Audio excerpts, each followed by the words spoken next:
लेकर के पद यात्रा की जाए। यदि आप ठाकुर जी से प्रेम करते हैं, यमुना जी से प्रेम करते हैं, तो एक दिन यमुना की शुद्धि के लिए आपका इस अभियान में सम्मिलित होना जरूरी है।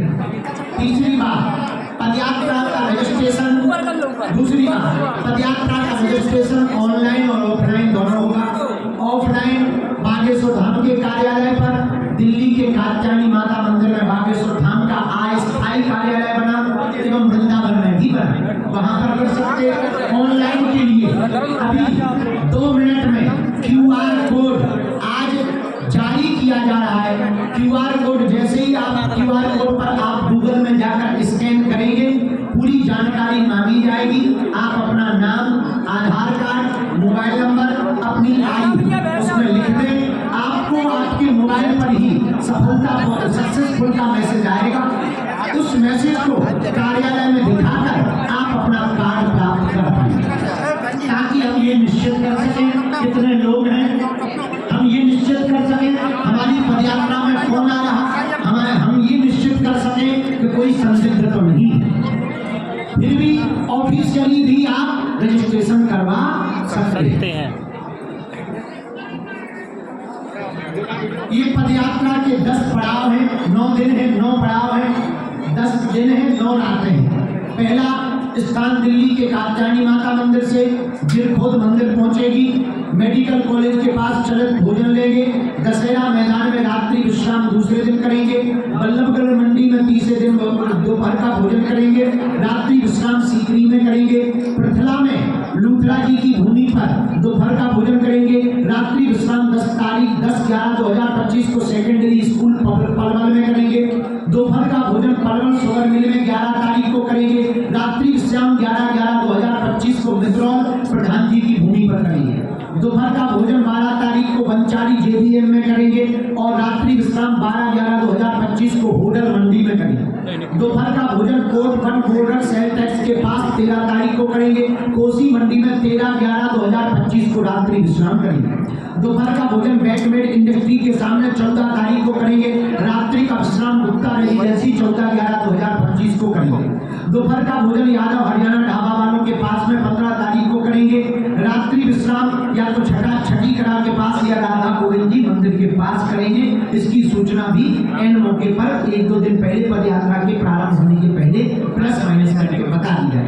अंतिम 4 धाम छठी यात्रा होते हुए यह पदयात्रा बांके बिहारी ठाकुर जी के दर्शन करने के लिए 16 तारीख को पहुंचेगी। 7 तारीख से 16 तारीख तक ये रूपरेखा है। इस पदयात्रा को बागेश्वर बालाजी एवं बांके बिहारी मिलन पदयात्रा नाम दिया गया है। इस पदयात्रा में यमुना बचाओ आंदोलन प्रमुख रूप से है। इस पदयात्रा में पदयात्रियों को कुछ निर्देश दिए गए, वो जरूर पहुंचा, हमारी हाथ जोड़कर प्रार्थना। इस पदयात्रा में बालाजी का धर्म स्वरूप धर्मध्वज व भारत माता का तिरंगा, हमारे भारत का तिरंगा, दोनों ध्वज चलेंगे। दोनों ध्वजों का सम्मान सभी पदयात्रियों को करना अनिवार्य है। प्रतिदिन प्रातः काल जब तक राष्ट्रगान और हनुमान चालीसा न हो जाए तब तक पदयात्रियों को आगे नहीं चलना है। जब राष्ट्रगान, हनुमान चालीसा और शपथ हो जाए, इसके बाद पदयात्रियों को चलना प्रारंभ करना है। इस पदयात्रा में अत्यधिक समुदाय के आने की संभावना को देखते हुए वृद्ध, बीमार, रोगियों को पदयात्रा में सम्मिलित नहीं होना है, ऐसी अपील की जाए। इस पदयात्रा में पड़ाव प्रतिदिन का 15 किलोमीटर पर है। 15 किलोमीटर एक दिन में चलना है। 8 घंटे लगभग पैदल चलना है। पैदल 15 घंटे चलना बहुत मुश्किल नहीं है, फिर भी लोगों की भावनाओं को और उनके शरीर की पीड़ा को देखते हुए यह विशेष रूप से अपील की जा रही है, रबड़ की चप्पल या जूता पहनकर आपको कोई कष्ट ना होता। इस पदयात्रा में भगदड़ वाली जगहों से बचें।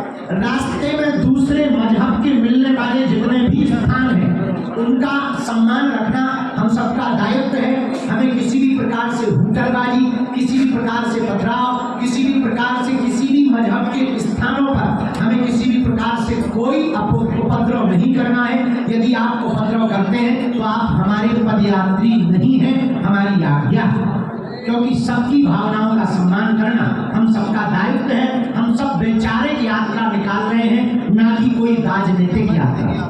आगे प्रतिदिन विश्राम होने के पूर्व में साफ सफाई से आप अपने सामान को सुरक्षित रखेंगे। 30 बसें चलाई जाएंगी। यदि आप थक जाते हैं तो आपको बसों की व्यवस्था है, बस में बैठ करके आराम कर सकते हैं, पद यात्रा में चल सकते हैं। जहाँ चाय फलाहार मिलने की व्यवस्था है वहां पर रास्ते में भगदड़ न मचाएं। महिलाओं को आगे प्रसाद पा लेने दें। एक दूसरे को सहयोग करें। घर से थाली और लोई यानी एक कंबल जरूर लेकर के आवे, ताकि आपकी थाली आएगी तो हमारा खर्चा भी थोड़ा कम होगा और स्वच्छता भी बनी रहेगी और नुकसान भी नहीं होगा। डिस्पोजल से पृथ्वी पर भी दुरुपयोग नहीं होगा। इस पदयात्रा में घर घर जाकर के पीले चावल बांटे। मिलने वाले गांव गांव के प्रधान लोग स्वागत करने वाले लोगों को गले लगाएं और उनको भी संकल्प दिलाएं कि आप भी अपने मन की प्रभाव को मिटाइए। भारत हिंदू राष्ट्र है, आपस का भेदभाव मिटाइए। ऐसे विचारों को प्रस्तुत करें। यात्रा में किसी आवश्यक मुसीबत में एक बात ध्यान रखें, या किसी भी परिस्थिति में हमको दूसरे साइड पर नहीं चलना है। जो साइड तय की गई उसी तरफ चलना है और किसी भी प्रकार से वाहनों को नहीं रोकना है। एम्बुलेंस, फायर ब्रिगेड, पुलिस प्रशासन को सबसे आगे रास्ता देना है। यदि ऐसी परिस्थिति बनती है तो स्वयं रास्ता की लाइन बनवाने के लिए खड़े हो जाए। इस पदयात्रा में किसी भी प्रकार का कोई भी पदयात्री हमारे प्रियजन शस्त्र लेकर नहीं आए, क्योंकि हमें लड़ने नहीं जाना है। बाहर के रावण को तो कानून निपटेगी, बाहर के रावण से, बाहर के धर्म विरोधियों से, बाहर के राक्षसों से कानून निपटेगी। हम लोगों को लोगों के अंदर बैठे हुए जात पात के रावण को मारना है। उसके लिए शस्त्रों की जरूरत नहीं है, शास्त्रों की जरूरत है, विचारों की जरूरत है, धर्म पर चलने की जरूरत है। धर्म को इस देश में मानने वाले बहुत हैं, धर्म पर चलने वाले कम हैं। अब हमें इस देश में धर्म पर चलने वाले लोगों को आगे लाना है। यस। इस पदयात्रा में अंतिम जो ध्यान रखना है, किसी भी प्रकार से किसी की सुरक्षा में हमारे द्वारा चूक ना हो गए, माताएं बहनें सुरक्षित रहें, इस बात का विशेष ध्यान रखना है। यह पदयात्रा संपूर्ण रूप से आध्यात्मिक है। बालाजी और बांके बिहारी के मिलन की पदयात्रा है भैया, और तो हमारा कोई बताने को है नहीं। हम आप ही लोगों को बता सकते हैं। हमारे निमंत्रण को इस मोबाइल के द्वारा ही सब लोग स्वीकार करें और हमारी भावनाओं को आप जन जन तक पहुंचा दें, ताकि हम जिनको न निमंत्रण दे पाए वो भी पदयात्रा में आ जाए। एक दिन का जरूर समय निकालें। देश को बचाने के लिए बहुत आवश्यक है पदयात्रा, हिंदुओं को जगाने के लिए बहुत आवश्यक है पदयात्रा, सनातन को बचाने के लिए चार्टर, ट्रेन या प्लेन से धर्म नहीं बचेगा। धर्म को बचाने के लिए गांव गांव गली गली जाना पड़ेगा और हिंदुओं को गले लगाना पड़ेगा। इसलिए हमने प्रण ठाना है कि हम पैदल चलेंगे, हिंदुओं को गले लगाएंगे। ये विचारों को रखने के लिए आप लोगों को आज बुलाया गया।